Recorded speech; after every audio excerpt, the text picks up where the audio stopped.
ওই দিন বোমা মারি ডাইশো দৌড়িয়ে দিবে। তো ডাইশো উড়িয়ে দিলে তো মরে গেলাম, নিজের জীবন বাজি রেখে।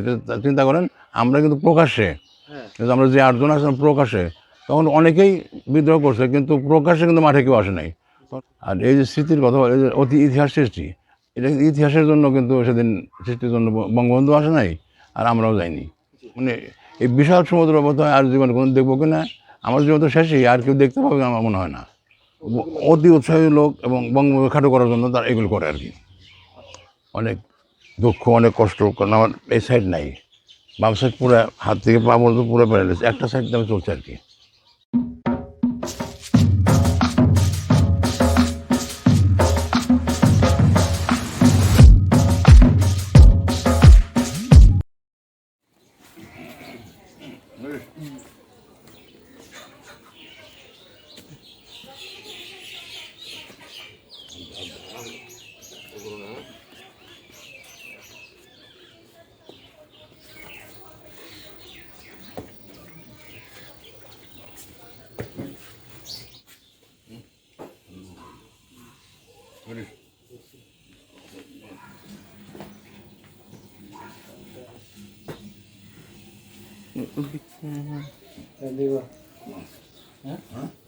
না,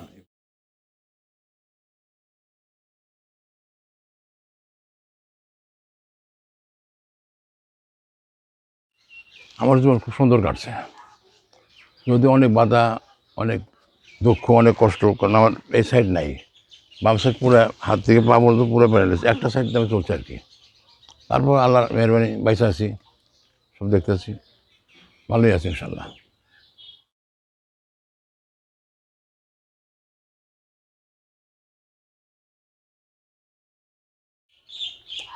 এটা তো অনেক বড় প্রশ্ন।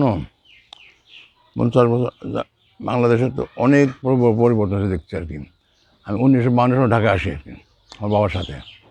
তখন তো মানে আপনার চানখারপুরের পরে ঢাকা ছিল না, এখন ঢাকা কোথায় চলে গেছে সবাই দেখতেছে। আর টিবি হাসপাতাল ঢাকার বহু দূরে নিয়ে, টিবি মহাখালী মানে বহু দূরে ঢাকা থেকে টিবি হাসপাতাল। তারপরে আমি যখন চিটাঙে যাইতাম কাজ, অফিসের কাজে, তখন আপনার রাস্তা ছিল ইট বিছানো, আর বাস ছিল টুল দেওয়া, কোনো গদিওয়ালার বাস ছিল না। তার পরিবর্তন হয়েছে। তারপরে এখন কত বড় বড় ব্রিজ, কত কিছু হইতেছে, অনেক পরিবর্তন। তারপরে ইদানিং মেট্রো রেল এসে গেছে, আমরা কল্পনা করিনি। অনেক পরিবর্তন, ঢাকার অনেক শহরের অনেক পরিবর্তন হয়েছে আর কি। আর আমরা যখন বাড়ি যাইতাম রাত্রে 11টা রন চড়তাম, ভোরবেলা নামতো, ওইখানে 7 মাইল হাইটে বাড়ি যেতাম। এখন আমার বাড়ি যেতে 1 ঘন্টা লাগে। যোগাযোগ ব্যবস্থা অনেক উন্নতি হয়েছে। এই পরিবর্তন তো বলে শেষ করা যাবে, বহুত পরিবর্তন হয়েছে আর কি।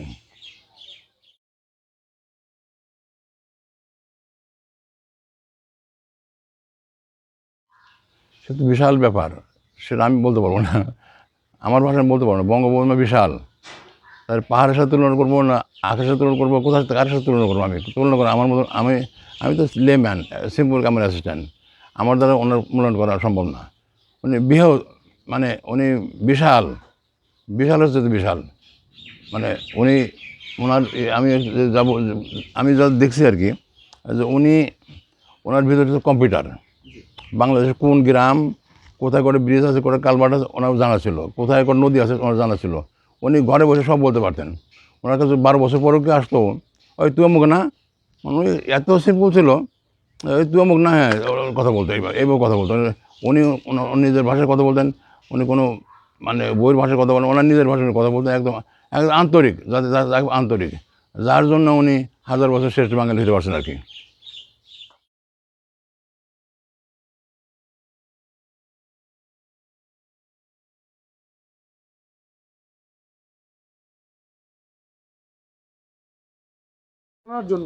শোনেন, বঙ্গবন্ধু তো বঙ্গবন্ধু, তার ব্যক্তিত্ব, সে কিন্তু সিম্পল ম্যান।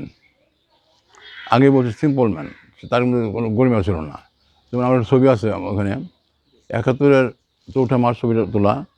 তো যখন নির্বাচনের পর যখন পত্রিকা জানতে গেলাম আমরা কয়েকজন, তো আমাদের এক কলিগ বলো, স্যার আমরা গরিব রেখে, তো উনি এই আমার সে গরিব কাছে আয়, দেখতে ছবিটা ডাইকে নিয়ে ওনার সোয়ার হাতের উপরে বসাইছে, আমরা সবাই ওনার পিছনে খালি ছবি তুললাম। এরকম তো অনেকেই করে না, ওরা ডাকছেন। আমি ওর সাথে কলিকাতা গেলাম, কলিকাতা যাওয়ার পরে দমদম এয়ারপোর্ট আমার কাভারেজ দিল, আমি কাভারেজ করলাম। সেইখান থেকে ইতে গেলাম, অনেক অনেক স্মৃতি আছে, অল্প করে বলতেছে আর কি। সেখান থেকে গড়ের মাঠে কাভারেজ করে আমরা ইন্দিরা গান্ধীর সাথে উনি সাক্ষাৎ করেন, সে কাভারেজ করলাম। কইরা গেলাম বাংলাদেশ মিশনে। বাংলাদেশ মিশনে উনি চাটা খাইয়া নিচে আসে, নিচে এসে আমরা নিচে চা খাচ্ছি, একটা বিশাল দেহ আমার এবার জড়াই ধরছে। আগে তো মুজিব ভাই মুজিব ছিলেন, এখন তো অনেক দেশের রাষ্ট্র, আমি কী বলবো, মুখে কথা হয় না, বসে বসে খায়, ভালো করে খায়, এই এরকম ওনার আলাপ আলোচনা। আরেকটা স্মৃতি হলো যে ওনার মা মারা গেলেন, তখন 6 নম্বর সিগন্যাল ছিল আর কি। মা মারা গেল, তো মা মারা যাওয়ার পরে আমি টুঙ্গি বেড়ে যাই ওনার সাথে, টুঙ্গি বেড়ে যাই। তো গেছিলাম, তো এক প্যান্ট এক শার্ট পরে, তো 5 দিন মিলাদ পরে আসবে, মিলাদ পর্যন্ত ছিলাম আর আমরা। একদিন দুপুরে দেখি যে উনি খাওয়া দাওয়া করে বাপ বসে আছে সবার ইয়ের উপরে, খাটের উপরে, আর উনি তার উপরে মাথা দিয়ে, বাপের কোলে মাথা দিয়ে শুয়ে ঘুমাইতেছে আর কি। বাপ মাথা বোলাইতে হাত ছেলে ঘুমাইতেছে। জানলাদের দেখে আমি তো ক্যামেরাম্যান, আমার তো একটা মানে বিরল ছবি আমি তুলবো, আমি দৌড়তে ছবি তুলছি। আমার আরও যারা ক্যামেরা ছিল তাহলে সবাই গেছে, সবাই যাই, হ্যাঁ, ছোট্ট আওয়াজ হয়েছে, ওরা ঘুম ভেঙে গেছে। ঘুম ভেঙে যাওয়ার পরে নজর পড়ছে আমার দিকে, আমি নজর পড়ে, এই এসপি অ্যারেস্ট কর, সরাসরি এইটা অ্যারেস্ট কর। এসপি ভাবতেছে বঙ্গবন্ধু ক্যামেরা, তো আমি অ্যারেস্ট কর, কী ব্যাপার। তখন যখন কইছে, আবার যখন কইছে অ্যারেস্ট কর, তখন এসপি প্রসিড হয়েছে। প্রসিড হওয়ার পরে তখন বলতেছে আমি ভাত খামো ছবি তুলবো, বিয়া খামো ছবি তুলবো, বাপের ঘুমাতে ঘুমাতে করলে ঘুমাতে তাও ছবি তুলবো, পাইছে কি। তখন এসব জন্য এই অন্য জিনিস, এইরকম অনেক ঘটনা ওনার সাথে না। একটা সত্যিকারের মানুষ হইলে যে তার ভিতরে যে বেরিয়ে আসে আসল রূপটা, উনি একটা সত্যিকার মানুষ, সত্যিকার রূপটা বেরিয়ে আসছে। কিন্তু আমার মধ্যে তুচ্ছ মানুষে তার জড়ায় ধরার কোনো মানে ছিল না, সে জড়ায় ধরছে, তাই না। আমরা কোনো কিছু পাবো বা কিছু আমাকে কেউ দিবে, এই আশা আমরা কিন্তু কাজ করিনি, তাই না। হয়তো অনেকে বলে যে আপনি পুরস্কার পাচ্ছেন, কি মনে লাগে না, পুরস্কার তো আমরা কাজে গেছিলাম না, আর এই পুরস্কার হবেও তো আমরা জানতাম না, এই ইউনেস্কো পুরস্কার দেবে এটাও আমরা জানতাম না। আমার একটু গর্ব যে আমার দেশের মানুষ, আমার বঙ্গবন্ধু, সে পৃথিবীর মানচিত্র পরিবর্তন করে দিয়ে গেছেন, তাই না। একটা জায়গা উঠিয়ে দিয়ে একটা মানচিত্র নাম বসাই দিয়ে গেছে, এটা বিশাল পাওয়ান আমাদের জন্য।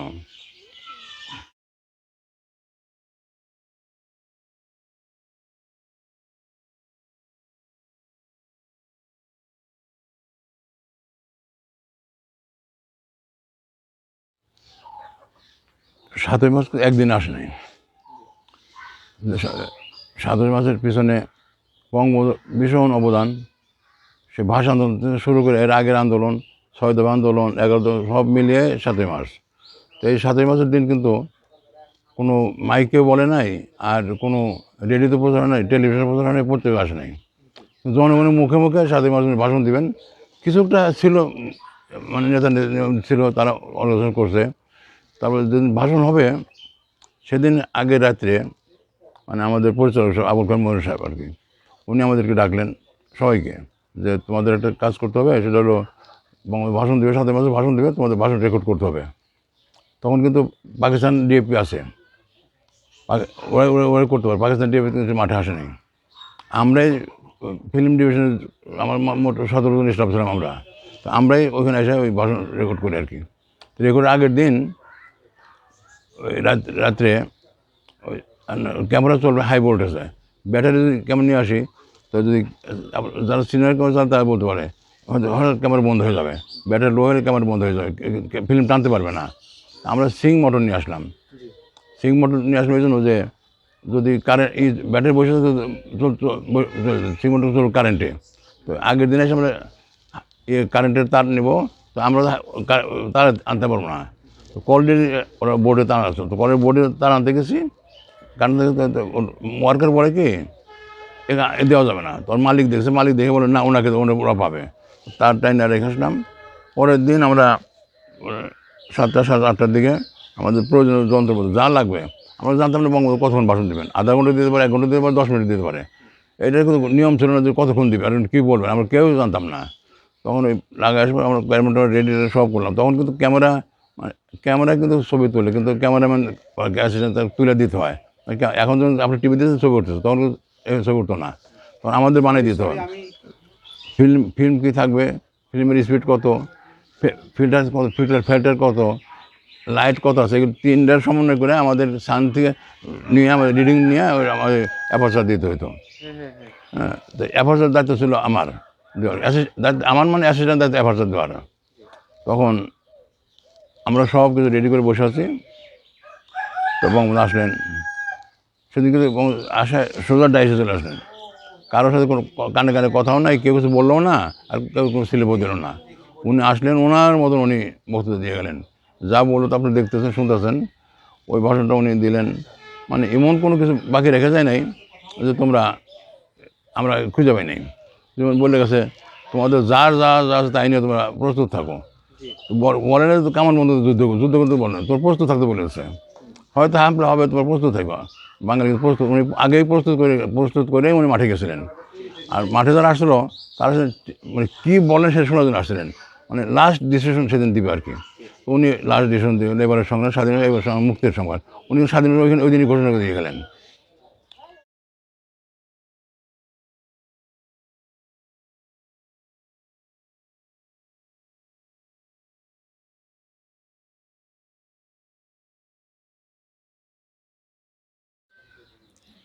এটা চিত্রগ্রাফ, আমি তখন চিত্রগ্রাফ ছিলাম না, আমি ছিলাম অ্যাসিস্ট্যান্ট ক্যামেরাম্যান। চিত্রগ্রাফ ছিলেন এম মুবিন, মুবিন ছিলেন চিত্রগ্রাফ। উনি সুইচ দিয়েছে, আমি সম্পূর্ণ রেডি করে দিয়েছি, উনি সুইচ দিয়েছেন। উনি ফ্রেমটা করছে, ফ্রেমটা করে সুইচ। আমরা কিন্তু ক্যামেরা সরাতে পারিনি, এত বড় ক্যামেরা নিয়ে গেছিলাম, ক্যামেরা আপ ডাউন করবো, এই ডাইনে বাই নেবো, সে সুযোগ ছিল আমাদের। এক জায়গায় বসে জুমলেস নিয়ে গেছিলাম, জুমলেস দিয়ে আমরা ব্যাকফ্লোট করে শর্ট আমরা ধরছি আর কি, একই অ্যাঙ্গেলে শর্ট নেওয়া আছে। আপনি চিন্তা করেন, সেই কালী মন্দির আর ঢাকা ঢাকা ঢাকা ক্লাব, আর এদের টিএসসি, আর ওদিকে হলো হাইকোর্ট।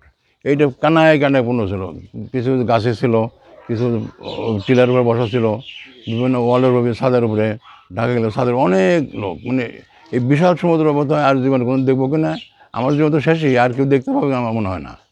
এই সমুদ্র, বিশাল সমুদ্র, মানে জনসমুদ্র, সমুদ্র মানে জনসমুদ্র।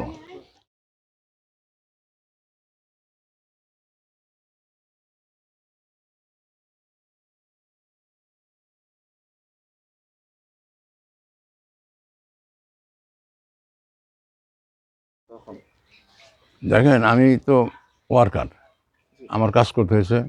আর এই যে স্মৃতির কথা, এই যে অতি ইতিহাস সৃষ্টি, এটা ইতিহাসের জন্য কিন্তু সেদিন সৃষ্টির জন্য বঙ্গবন্ধু আসে নাই, আর আমরাও যাইনি। এটা বঙ্গবন্ধু ভাষণ দেবেন, আমরা রেকর্ড করতে গেছি। আর এর ইতিহাস সৃষ্টি হবে এটা কিন্তু আমরা জানতাম না, আমরা ইতিহাসেও যাইনি। আর কোনো পুরস্কার পাবো বা কোনো কিছু পাবো এর আশা আমরা যাইনি, আমরা গেছি কাজ করতে। বঙ্গবন্ধু ভাষণ দেবেন, আমরা ধরে রাখবো, নিজের জীবন বাজি রেখে। চিন্তা করেন, আমরা কিন্তু প্রকাশ্যে, কিন্তু আমরা যে 8 জন আসলাম প্রকাশ্যে, তখন অনেকেই বিদ্রোহ করছে, কিন্তু প্রকাশ্যে কিন্তু মাঠে কেউ আসে নাই। তখন পাকিস্তান কিন্তু গোয়েন্দা বাহিনী খুব শক্তিশালী গোয়েন্দা ছিল, তারা আমাদের মাঠে দেখছে, আমাদের মাঠে দেখছে, আমরা কাজ করতে দেখছে। সে না ছিল, পাশের লোকের জিজ্ঞাসা, উনি কে জিজ্ঞাসা করে নিছে, ওরা ভোট করে নাই এই ভিতরে। আর একটা গুজব ছিল যে ওই দিন বোমা মারি ডাইশো দৌড়িয়ে দিবে, তো ডাইশো উড়িয়ে দিলে তো মরে গেলাম। আর যদি ধরা পড়ে, বঙ্গবন্ধু আসাম সারে আনবে, এর বিষয়ে আমরা ছিল, এই বিষয়ে আমরা কাজ করতে পারছি। নাহলে ওইখানে আমরা কাজ করতে পারতাম না। সরাসরি পাকিস্তানের এগেনস্টে আমরা সেটা কাজ করি। এই আমরা 8 জন, আমার পরিচালক সহ আমরা যে ওয়ার্কার 8 জন 7 জন, আমরা সরাসরি কাজ করি। এরকম কাজ কিন্তু অনেকেই করে নাই, কিন্তু আমরা সরাসরি কাজ করি আর কি।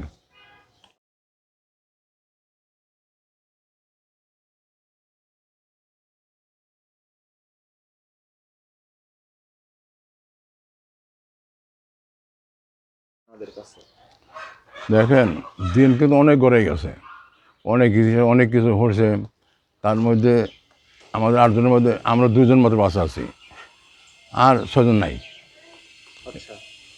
তাই অনুভূতি বলতে, আমি গ্রামের ছেলে, আমি গ্রামে দেখছি যখন কৃষক ধান বাড়িতে কাইটে নিয়ে আসে, তাদের একটা উৎসব, আমার তার চেয়ে বেশি আমার আনন্দ লাগছে।